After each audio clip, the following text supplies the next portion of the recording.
Now, fair Hippolyta, our nuptial hour draws on apace. 4 happy days bring in another moon, but oh, methinks how slow this old moon wanes. She lingers my desires, like to a stepdom or a dog, long withering, but a young man's revenue. 4 days will quickly steep themselves in night. 4 nights will quickly dream away the time, and then the moon, like a silver bow, new bent in heaven, shall behold the night of our solemn news. Go, Philostrate. Stir up the Athenian youth to merriments. Awake the pert and nimble spirit of mirth. Turn melancholy forth to funerals. The pale companion is not for our pomp. Hippolyta, I wooed thee with my sword, and I won thy love doing thee injuries. But I will wed thee in another key, with pomp, with triumph, with reveling.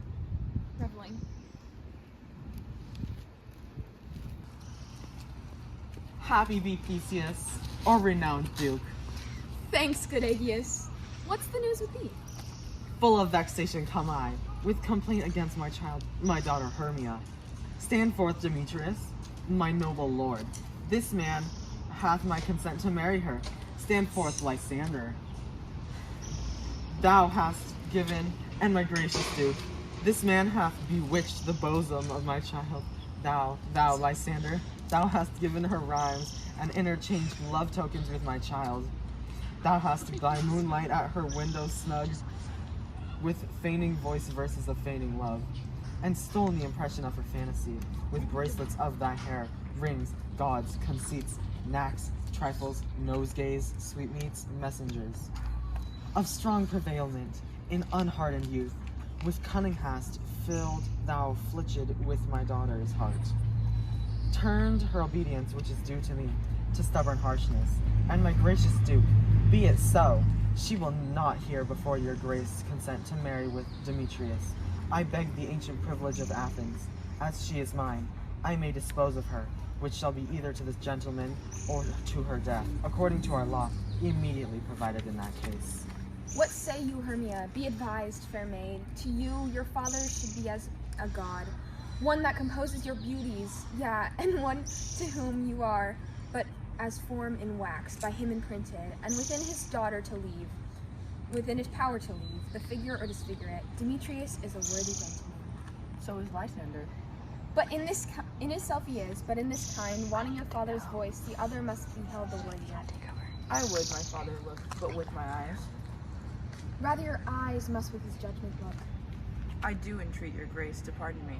I know not by what power I am made bold, nor how I may concern my modesty, but in such a presence here to plead my thoughts. But I beseech your grace that I may know that worse that may befall me in this case, I refuse to wed Demetrius. Either to die the death, or to abjure forever the society of men. Therefore, fair Hermia, question your desires, know of your youth, examine well your blood, whether if you yield not to your father's choice, you can endure the livery of a nun.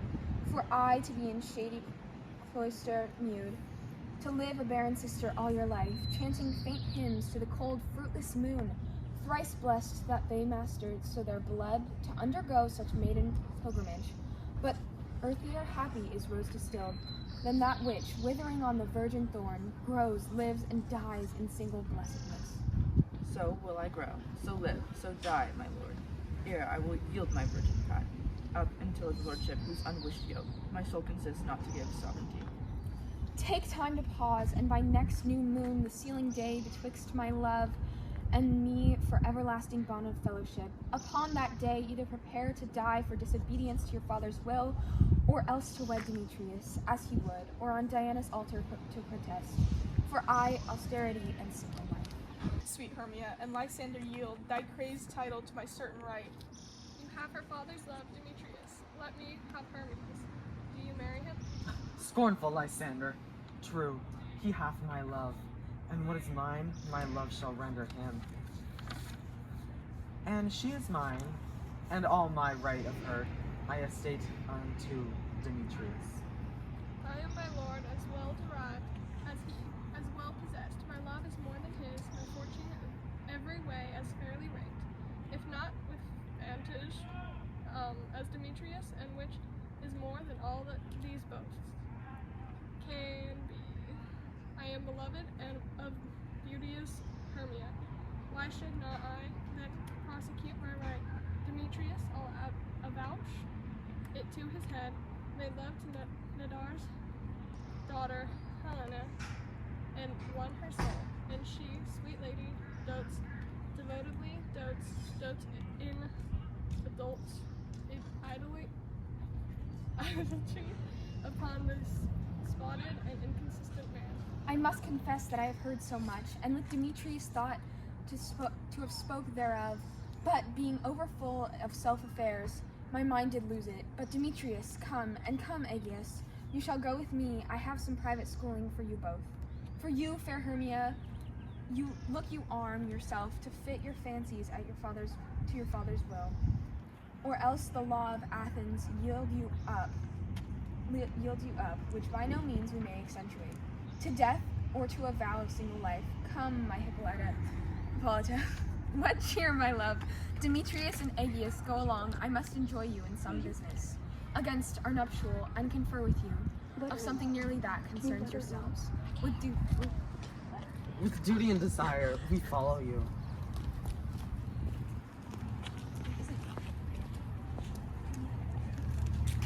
How now, my love? Why is your cheek so pale? How chance the roses, they melt so fast? Be like, for want of rain, which I could well deem, them from my tempest of eyes. I mean, for aught that I could ever read, could ever hear, by tale of history, the course of true love never did run smooth, but either it was different in blood, Oh, cross, too high to be enthralled to low. or else graft so in respect of years, Oh, spite, too old to be engaged to young. or else it stood upon the choice of friends, Oh, hell, to choose my love by another's eyes.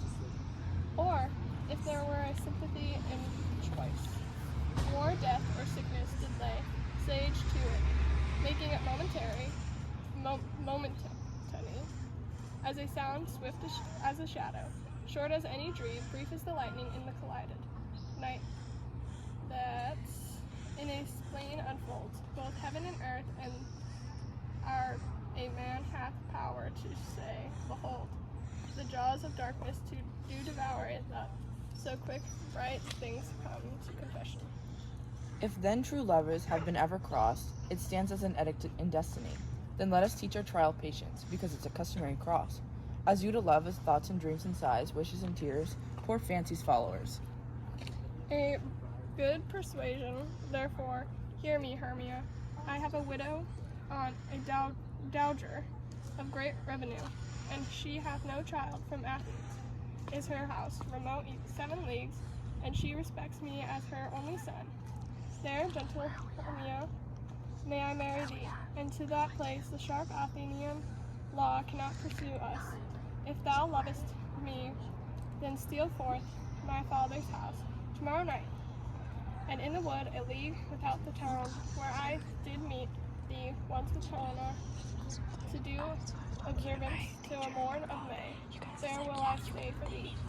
My good Lysander, I swear to thee by Cupid's strongest bow, by the best arrow with the golden head, by the simplicity of Venus's doves, by that which kinneth souls in prosperous love, and that fire which burned the Carthage queen, and with the false Trojan under sail was seen, by all the vows that ever men have broke, in number more than ever woman spoke.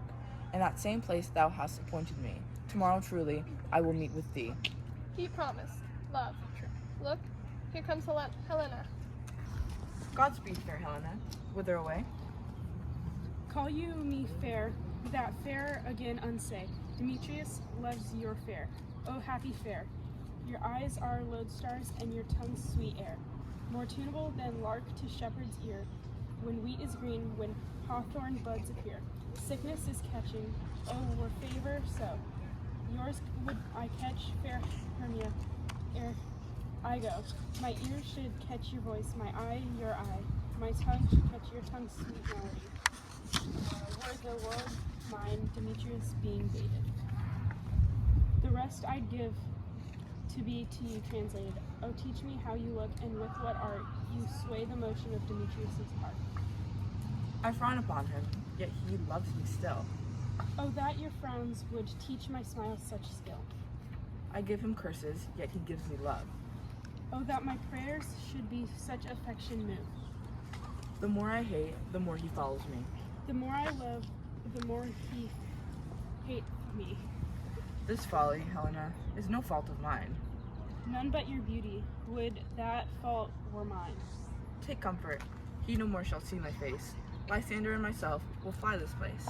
Before the time I did Lysander see, seemed Athens as a paradise to me. Oh, then what graces in my love to dwell, that he hath turned a heaven into hell. Helena, do you our minds we will unfold. Tomorrow night, when Phoebe doth behold her silver visage in the watery glass, decking with liquid pearl bladed grass. As the time that lover's flight doth still conceal, through Athens' gates have we devised to steal.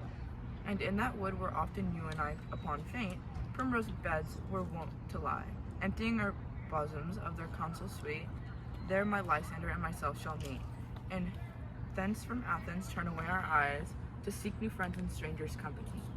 Farewell, sweet playfellow, pray thou for us. And good luck grant thee thy Demetrius. Keep word, Lysander, we must starve our sight from lovers' food till tomorrow deep midnight. I will, my Hermia. Oh, Helena, adieu, as you on him, Demetrius doth on you. How happy some are, others some can be. Through Athens I am thought as fair as she. But what of that? Demetrius thinks not so. He will not know what all but he do know. And as his heirs doting on Hermia's eyes, so I, admiring of his qualities, things base and vile, holding no quantity, love can transpose to form and dignity. Love looks not with the eyes, but with the mind. And therefore is winged Cupid painted blind, nor hath love's mind of any judgment taste.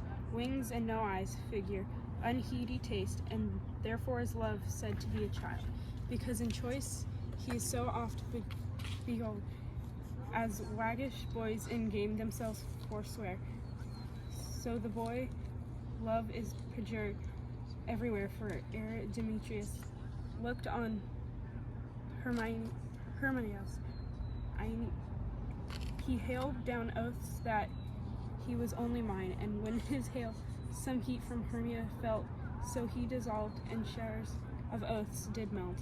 I will go tell him of fair Hermia flight, then to the wood will he tomorrow night pursue her, and for this intelligence I have thanks, it is as dear expense, but herein mean I to enrich my pain, to have his sight thither and back again.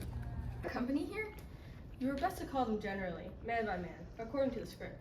Here is the scroll of every man's name which is thought fit through all Athens to play during our interlude before Duke and the Duchess on his wedding day at night. First, good Peter Kinsey, say what the play treats on, then read the names of the actors, and so grow to a point. Mary, our play is the most lamentable comedy and most cruel death of Pyramus and Thisbe. Now, a very good piece of work, I assure you, in a Mary. Now, good Peter Kinsey, call forth your actors by the scroll. Masters, spread yourselves. Answer as I call you, Nick Bottom, the Weaver. Ready, name what part I am for, and proceed. You, Nick Bottom, are set down for Pyramus. What is Pyramus? A lover or a tyrant? A lover that kills himself, most gallant for love. That will last some tears in the true performing of it. If I do it, let the audience look to their eyes. I will move storms. I will condole in some measure. To the rest, yet my chief humor is for a tyrant.